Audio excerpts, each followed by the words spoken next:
اعوذ باللہ من الشیطان الرجیم بسم اللہ الرحمن الرحیم انما اموالکم و اولادکم فتنہ واللہ عندہ اجر عظیم۔ قرآن کریم میں اللہ پاک ارشاد فرماتے ہیں کہ تمہارا مال اور تمہاری اولاد یہ آزمائش کی چیز ہے۔ جس کو اللہ نے اولاد دی، مال دیا، یہ آزمائش کی چیز ہے۔ اور یہ بات یاد رکھنا، آزمائش میں ہر انسان ناکام نہیں ہوتا۔ صحابہ کرام کے اوپر، انبیاء کرام علیہ السلام کے اوپر، نیک لوگوں کے اوپر، بد لوگوں، سب کے اوپر حالات آتے ہیں۔ کوئی کامیاب ہوتا ہے، کوئی ناکام ہوتا ہے۔ بعض مرتبہ انسان مال کی وجہ سے حرام میں مبتلا ہو جاتا ہے، یا تو مال کمانے کے چکر میں حرام میں مبتلا ہو جاتا ہے۔ جب مال آ جاتا ہے تو مال کے حقوق ادا نہیں کرتا، بجائے مال کو اللہ کے نام پر خرچ کرنے میں گناہوں کے کام پر لگاتا ہے۔ دیکھو دو صورتیں میں نے پڑھی آج نماز میں، وَيْلٌ لِكُلِّ ہُمَزَةٍ لُمَزَةٍ اور تبت یدا، دوسری رکعت میں، دونوں میں مال کا تذکرہ ہے۔ الَّذِي جَمَعَ مَالًا وَعَدَّدَهُ، جس کو مال دیا جمع کر کے رکھتا ہے، گن گن کے رکھتا ہے۔ یحسب ان مالہ اخلدا، اس کا گمان ہے کہ اس کا مال ہمیشہ رہے گا۔ کلا، نہیں، یہ کس کے بارے میں ہے؟ کہ جو مال کے حقوق ادا نہیں کرتا۔ مال تو ہے، دیا اللہ نے، لیکن جو مال کے حقوق ہے، بھئی غریبوں کا حق ہے، اسی طرح زکوٰۃ اللہ نے جو فرض کی ہے، کچھ بھی اس کو دھیان میں بھی نہیں ہے، بس گن گن کے رکھتا ہے اور سمجھتا ہے کہ میرا مال ہمیشہ رہے گا۔ قرآن کہتا ہے کلا لینبذن فی الحطمہ، ڈالیں گے حطمہ میں۔ وما ادراک ما الحطمہ، جانتے بھی حطمہ کیا ہے؟ نار اللہ الموقدہ، اللہ کی سلگائی ہوئی آگ ہے، التی تطلع علی الافئدہ، جو دلوں کو جھانک لیتی ہے۔ یہ صفت ہے جہنم کی آگ کی۔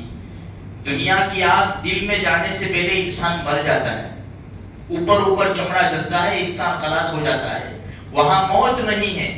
اس لیے اتنا جلے گا کہ یہ آگ دل کو جھانک لے گی، دل کو چھو لے گی۔ اللہ ہم سب کی حفاظت فرمائے۔ اور تبت یدا ابی لہب، ابو لہب اور اس کی بیوی کا تذکرہ ہے۔ مال بڑا تھا لیکن اللہ اور اس کے رسول کی دشمنی میں لگایا۔ ما اغنا عنہ مالہ وما کسب، ان کا مال کام نہ آیا۔ سیصلی نارا ذات ابی لہب وامرأتہ، ان قریب ڈالیں گے جہنم کی آگ میں ابو لہب کو بھی اور اس کی بیوی کو بھی۔ یہ اچھا، اب ایک حدیث، مقدام ابن معدی کرم رضی اللہ تعالیٰ عنہ فرماتے ہیں، اللہ کے رسول صلی اللہ علیہ وسلم نے ارشاد فرمایا، ایک زمانہ آئے گا، لَيَأْتِيَنَّ عَلَى النَّاسِ زَمَانٌ، ایک زمانہ ایسے آئے گا لوگوں کے اوپر کہ درہم اور دینار کے سوا کچھ نفع نہیں دے گا۔ دینار اور درہم ہوں گے، اس زمانے میں یہ نفع دے گا۔ اسی لیے اس کی تشریح میں ایک حدیث لکھی ہے کہ مقدام ابن معدی کرب رضی اللہ تعالیٰ عنہ کے وہاں جانور تھے، ان کی باندی دودھ دوہتی تھی اور بیچتی تھی، اس کا پیسہ مقدام لے لیتے تھے رضی اللہ تعالیٰ عنہ۔ تذکرہ ہوا لوگوں میں، مقدام کیوں ایسا کرتے ہیں؟ تو مقدام ابن معدی کرب رضی اللہ تعالیٰ عنہ نے یہ حدیث سنائی تھی۔ اللہ کے رسول نے فرمایا ایک زمانہ آئے گا کہ لوگوں کو درہم اور دینار نفع دے گا، اور آج ہماری آنکھوں کے سامنے ہے میرے بھائیوں، حالات بڑے نازک ہیں۔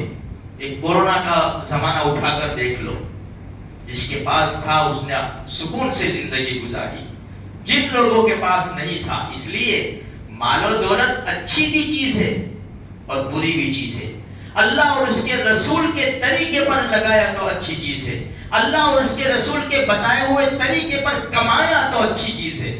آیا بھی اچھے راستے سے، گیا بھی اچھے راستے سے تو اچھی چیز ہے، آیا بھی برے راستے سے اور گیا بھی برے راستے سے تو پھر یہ بری چیز ہے میرے بھائیوں، پھر یہ آزمائش کا سامان ہے۔ اس لیے اس حدیث کے بعد فوراً ایک دوسری حدیث لائے، کون سی؟ التاجر الصدوق الامین مع النبیین والصدیقین والشہداء، کہ امانت دار اور سچے تاجر، سچے تاجر بغیر جھوٹ کے، بغیر رشوت کے، بغیر دھوکہ دینے کے، بغیر سود کے، جو پیور اعتبار سے حلال کماتے ہیں، اللہ کے رسول صلی اللہ علیہ وسلم کی زبانی مبارک ان کو بشارت اور خوشخبری کیا ہے؟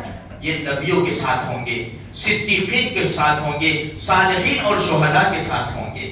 اس لیے ایسا نہیں ہے کہ مال بری چیز ہے، مال بڑی اچھی چیز ہے۔ ہم نے عثمان بن عفان رضی اللہ تعالیٰ عنہ کے بارے میں پرسوں ہی سنا کہ کتنا مال دیا، مال تھا تو کام آیا نا، کتنا مال دیا اللہ کے نام کے اوپر۔ اس لیے میرے بھائیوں، مال کمانا فرض ہے، باقی فرضوں کے بعد حلال طریقے سے کماؤ، حلال طریقے سے خرچ کرو، اور اگر اس کا حق ادا نہیں کیا تو پھر یہ وبال ہے، پھر یہ ہمارے اوپر وبال ہے۔ اللہ تبارک و تعالیٰ مجھے آپ کو حلال اور پاکیزہ سکون والی برکت والی روزی نصیب فرماوے، اور ہر قسم کے حرام سے اللہ تبارک و تعالیٰ ہم سب کی حفاظت فرمائے۔